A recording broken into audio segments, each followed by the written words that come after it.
Ciao everyone, this is Nate on the Stone. Welcome back to my channel, and today we are going to be talking about taxation. Taxation. Yes, taxation. But before we dive into that, just as a reminder that if you like videos about the culture, politics, or religion from a different POV, then don't forget to subscribe to the channel and to ring the bell for notifications. Taxation. Taxation.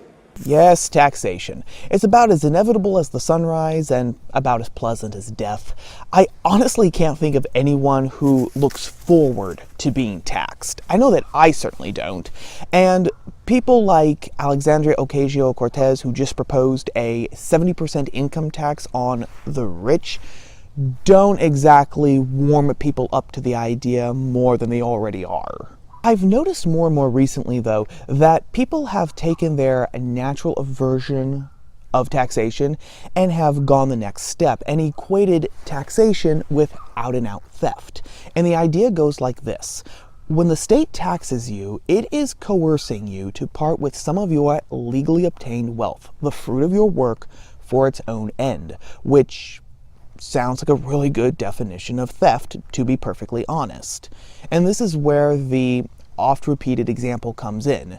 It's late at night, you hear a knock at the door, you go and open it, you see a guy on the doorstep with a gun who basically demands that you give him your money so that he can go and redistribute it to the poor. You call the cops on this crazy, insane person, only to find out, and here comes the twist, that the guy at your doorstep is a cop himself, and he has every legal right to take your money and redistribute it to whomever he sees fit. From Twitter feeds to t-shirts to libertarian manifestos, this idea that taxation is theft seems to be becoming more prominent, not only in libertarian circles, but on the right in general. Now, to be perfectly honest, this is not a recent phenomena. The 20th century economist Murray Rothbard and the 20th century philosopher Robert Nozick did a lot to make the idea taxation is theft not only memorable, but memeable. But you see, here's the problem. Taxation in and of itself can't be theft. If it was, then that would mean that the framers of the US Constitution were either thieves, or they had no problem with thievery taking place. I'm sure that you already all know this, but the Constitution was not the first national governing charter that the United States had. That honor actually goes to the Articles of Confederation, which were approved by the Second Continental Congress in 1777. And the Articles of Confederation did not give Congress the power to tax the states. Sure, Congress could ask the states for money, but if the states actually gave Congress the money, was a different story altogether.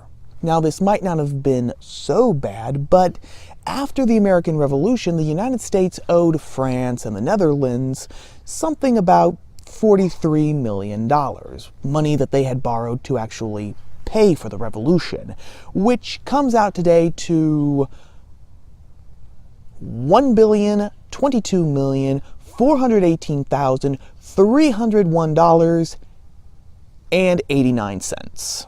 People like George Washington and James Madison realized that this arrangement wasn't going to end well.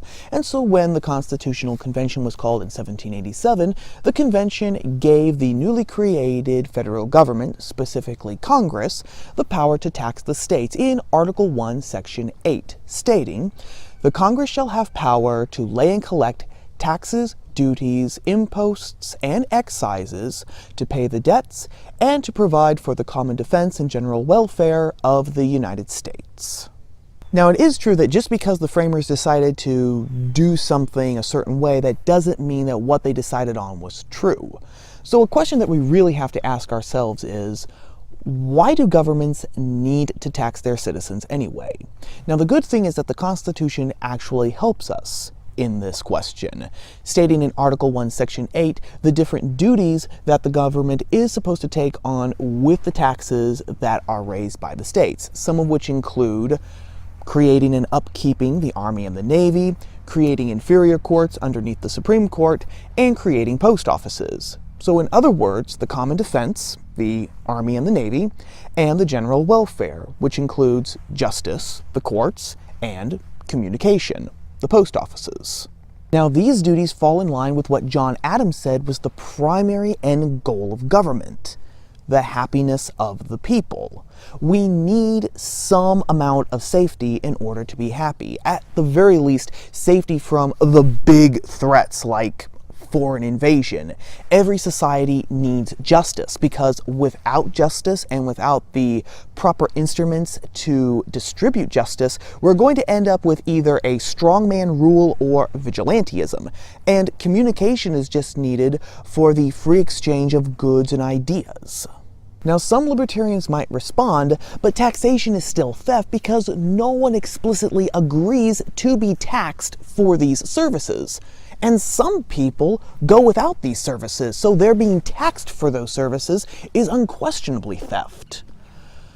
But that argument only works if you see society strictly as a contractual arrangement between government and citizen.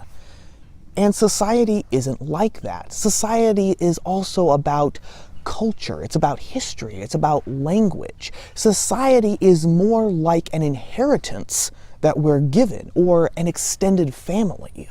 In a good family, the different members don't sign arrangements and contracts with each other so that they care for each other. No, they just naturally care for each other, out of duty at the very least and out of love at the most.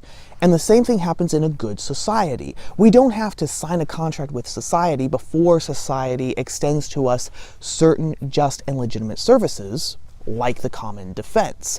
Society just gives us those things because we are a part of that extended family.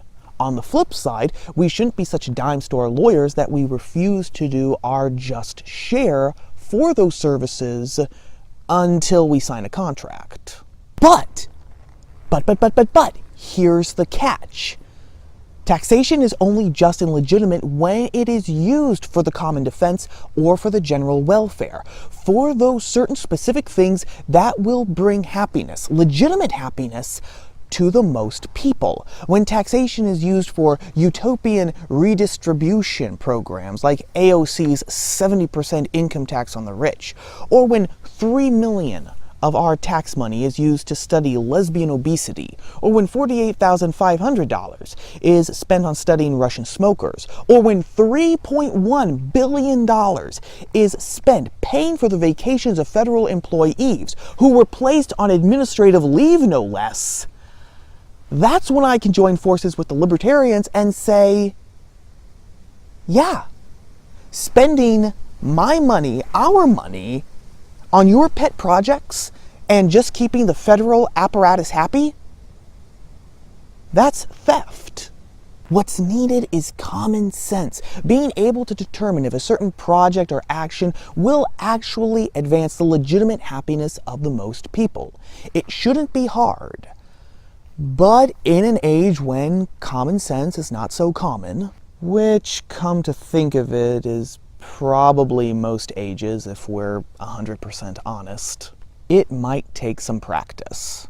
But what say you? Are taxes legitimate when they are only used to justly advance the legitimate happiness of society? Or is it always coercive and always theft, even when they're gathered for those specific purposes? As always, let me know your thoughts down in the comments section below. Well, that about wraps it up for this time, gang. As always, if you liked the video, whether you agree with me or not, then don't forget to give it a like. Honestly, it really helps me. Subscribe to the channel and ring the bell for notifications, because I put new videos up like this every Tuesday, and you're not going to want to miss them. Thank you as always for watching, and I will see you all again here next week on Top of the Stone. Ciao.